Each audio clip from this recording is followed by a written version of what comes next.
Hello. Today I am in Sussex, Michigan at a very nice park. It is typical Michigan where there's so much manicured grass, acres and acres and acres, and there were two sandhill cranes right over there when I first got here, and I did a good video of them as I came over, and it was lots of fun. I have been enjoying Michigan, all the beautiful flowers and trees and shrubs and green, green, green, green compared to the southwestern United States anyway. And today, my photo of the week, I was able to take last week when I was over in Lansing, Michigan. It was near there when I was driving along on a rainy day on the way to one of my appointments, and I saw out of the corner of my eye, I saw swans on a little pond right next to the road.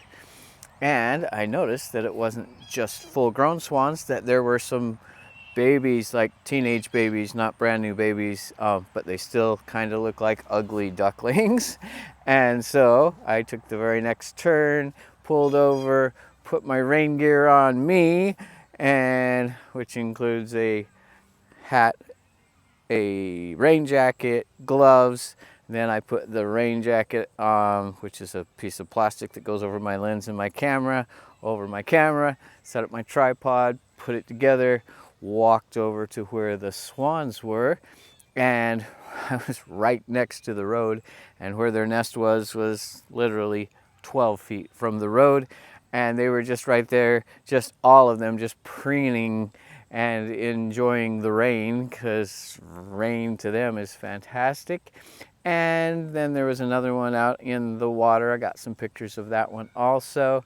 And my favorite picture is when one of the little ones, one of the ugly ducklings that I think they're still beautiful, it stretched up all the way and flapped its wings that doesn't have very many feathers yet. And it was very cute. And there's a huge difference between the way their mama looks and the way they look, which is kind of the case with most animals.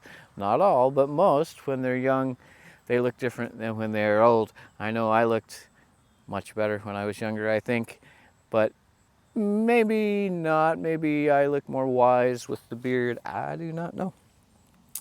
Another thing I want to talk about today is food and our snacks and what we do to get by on a daily basis as far as sustaining the energy in our bodies. I am different now than I used to be. I used to be a total sugarholic.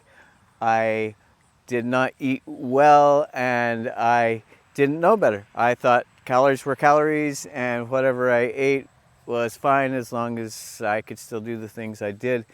But I was definitely getting some issues with my body. My knees weren't working right. I couldn't walk it or run as fast or as good as I used to be able to. So for instance, back when I was doing my photography business, I had a contract where I did pictures of the river runners down in the Colorado River, my favorite contract of all time. What I would do is I'd drive from St. George, Utah, all the way to Lee's Ferry, Arizona, on the Navajo lands right there, and I would get permission from the Navajos to go on their land and then to hike down into the Grand Canyon and down to the Badger Creek Rapids. And I did that for, let me see, about 7 years, 5 days a week, almost 6 months out of the year. So it was a 2.5 mile hike in, 2.5 mile hike out, and I spent a lot of time down there just hanging out and reading and fishing and going barefoot and enjoying life. I would take my water canisters down without anything in them, and then on the way there was a small spring that came out of the cliff. I would put one canister there on my way down. Then when I got down there, there was also a spring right next to the river that I would fill my waters up with. And I wouldn't take food either. I would just go down and I would fish for my food.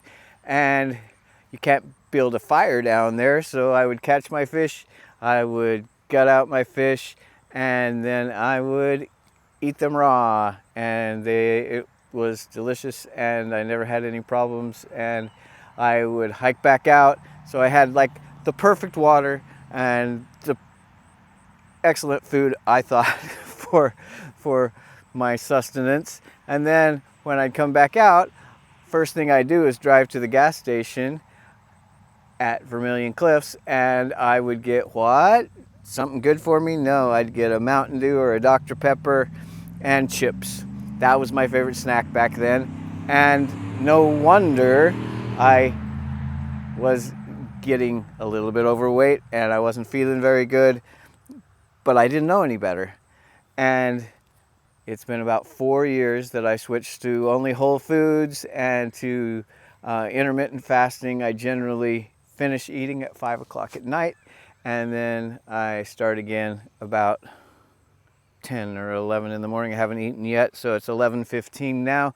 I just finished my only appointment for the day, where I climbed a super 12-pitch, super steep 12-pitch roof, and enjoyed that. I like challenges with my body and doing fun things. So now my favorite snacks are things like, yes, I put them in my pocket, cherries. So fruit in season, so whatever fruit's in season or whatever fruit is good.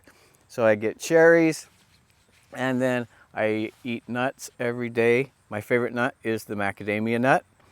Yes, macadamia nuts. And Brazil nuts I also eat occasionally. And I also have some sardines 2 or 3 times a week, and they are packed in extra virgin olive oil, and I think they're extremely tasty. The kind I get don't have skins on them, so it's kind of like tuna fish in a good for you oil, and it's got a lot of protein and a lot of vitamins and minerals and good things for you.